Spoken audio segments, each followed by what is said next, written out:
क्या आप रतन टाटा को जानते हैं? मारूफ भारतीय बिजनेसमैन और कारोबारी शख्सियत रतन टाटा 9 अक्टूबर सन 2024 को 86 वर्ष की उम्र में इंतकाल कर गए।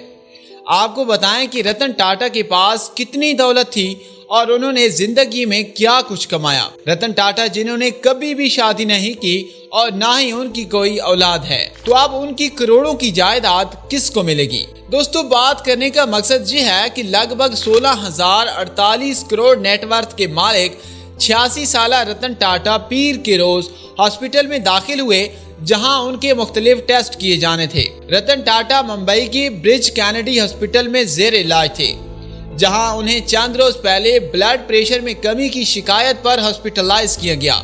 रतन टाटा की बात की जाए तो रतन टाटा 28 दिसंबर सन 1937 को मुंबई में पैदा हुए। उनका ताल्लुक एक पारसी खानदान से था। उनके वालिद नावल टाटा और वालिदा सोनू टाटा थी।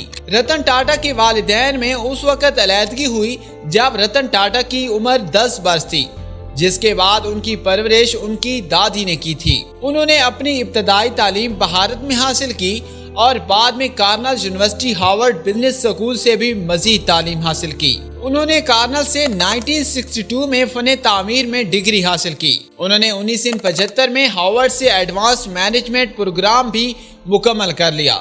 1991 में गाड़ियों और स्टील की सनत से मुंसलिक टाटा ग्रुप के चेयरमैन बने, जहां उन्हें ये ओहदा अपने अंकल लेजेंडरी जे.आर. टाटा से जो है वो ट्रांसफर हुआ था और वो सन 2012 तक इस मनसब पर फायज रहे।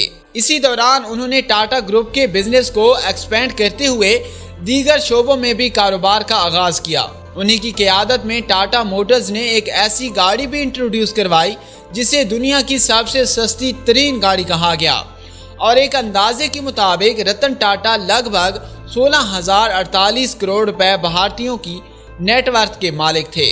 टाटा की कंपनियों में Tata sons, Tata consultancy services, Tata motors और टाटा स्टील्स भी शामिल हैं। रतन जो टाटा हैं, अपनी रिटायरमेंट के बाद टाटा सन्स के साबिक चेयरमैन के तौर पर तकरीबन 2.5 करोड़ भारतीय रुपए का सालाना मुआवजा वसूल कर रहे थे, और टाटा के पास बहुत जमीन और जायदादें भी थीं, जिनमें उनका मुंबई के अंदर एक समंदर के बिल्कुल सामने घर भी है, जिसकी कीमत लगभग 150 करोड़ से ज्यादा बताई जाती है।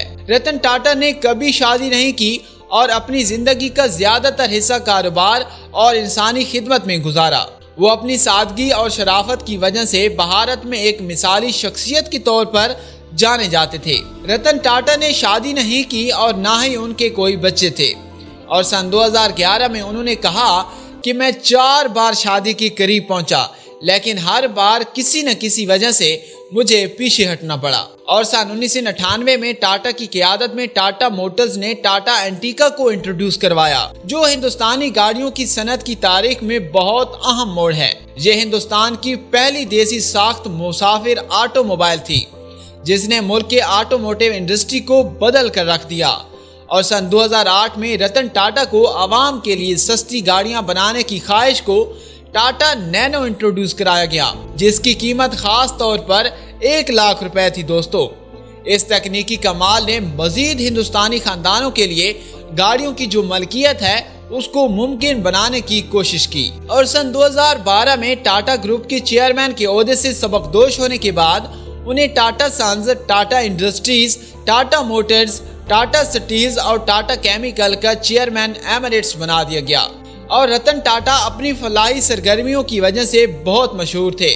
वो तालीम, सेहत और गुर्बत के खात्मे के लिए मुख्तलिफ मंसूबों पर सरगर्म रहे, और टाटा ग्रुप के मुनाफे का आज एक बहुत बड़ा हिस्सा फलाही कामों के लिए मुख्तस किया जाता है।